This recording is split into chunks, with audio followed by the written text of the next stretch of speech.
Good evening, everyone, and welcome to Tuesday Night Luke Live online. I'm Father James DeLucio with the Polish Fathers. You find me back at the Polish Fathers Rectory Library here in New York City. Tonight's pericope, Luke's Gospel, chapter 11, verses 45 through 54. It's continuing the conversation that Jesus is having with the religious leaders. Now, if you remember, last week Jesus was criticizing the Pharisees because they fell into the trap that most people in every religion of the world can fall into. And that is the trap of paying too much attention to the outward signs and the observances of rituals and traditions and not allowing for true conversion of heart, not letting our outward signs penetrate our hearts and minds and bring about a deeper conversion. We know, right?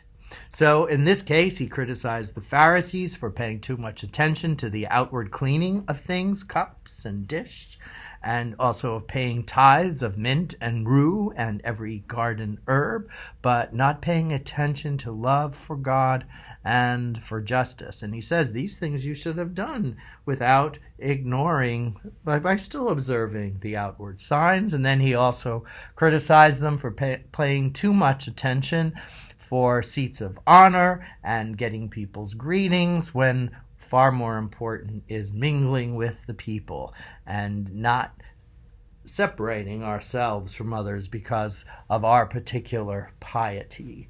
Religion isn't meant to make us feel superior to others, but to help us feel greater solidarity with others. Again, the trap of every religion in every epoch, in every generation, where you're trying hard to be good, and then if we feel we're succeeding, or if we think we are, we start to feel a little superior to the next person. But that's not the purpose for the faith.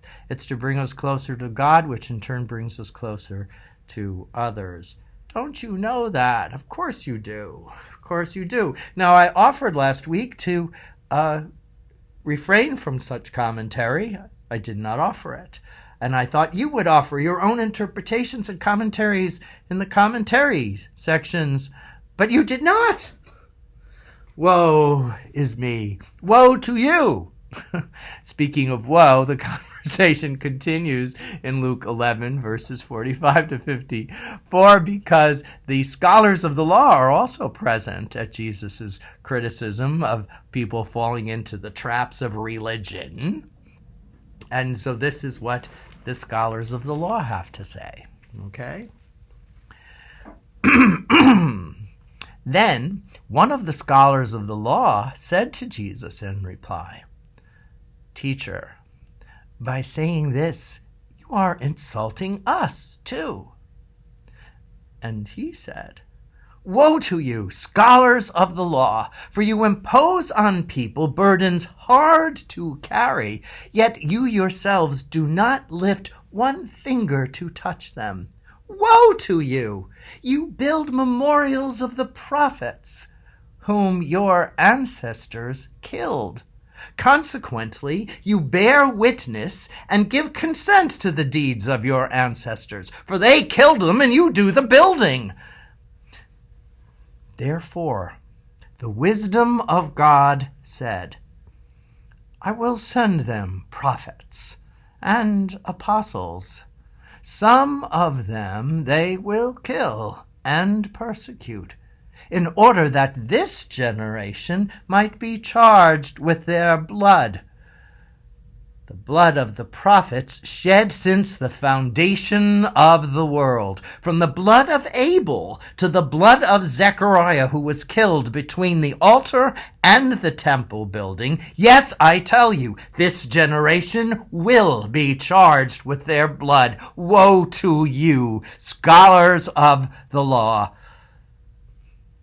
You took away the keys of knowledge.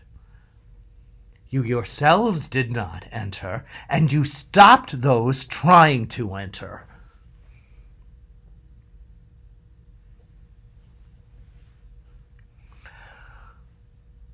When the scribes and the Pharisees heard this, they began to treat him with hostility. and to interrogate him about many things. For they were trying to catch him at something he might say. I forgot a word. They weren't trying, they were plotting. That's right. They were plotting to trap him at something he might say. So, what do you think of this discourse? Again, it's not just to be applied to people far away long ago. It's to be applied to ourselves. The memorials we build, do we really recognize the context of why people suffered, why they gave their lives, why was that a war in the first place? And the fact that people like Jesus, like Elijah, like Zechariah, and other prophets who insist on truth, who insist on going deeper, often meet hostility and even violence in this world of ours. The challenge for us is, why do we passively allow the world to stay like that? Why don't we find more ways to communicate, to dialogue about what is true, what is fair, what is beautiful, not let our religions become obstacles to compassion, obstacles to reconciliation, obstacles to peace, but find reasons to make ourselves feel superior or indifferent or hostile to others? Boy, it's such the trap of every religion, and all of our religions have a bit of that in our history. I don't think there's any exception, and some of the violence continues to this day. Jesus, his whole life and witness, was holding up a mirror and saying, you don't have to keep doing this, people. So, for our little exercise, contemplate, who is it that we can feel a little good about leaving out in terms of our concept of these United States? Who do we not want to include?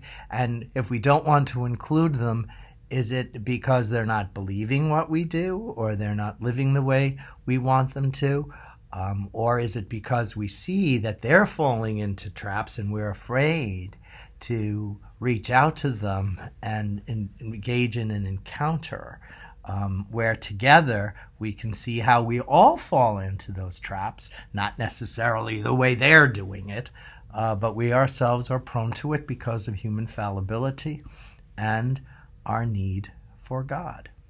In the commentary, I'm just going to put a reference for you. I've just started this book called Why Did Jesus, Moses, Buddha, and Muhammad Cross the Road? Well, it has some really good points to make, including the conflicts that we have when our institutions of whatever religion we have can fail us.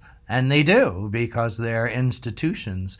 And yet we always have a choice to persevere so that we can be part of the ongoing transformation that, of course, always starts with us, right?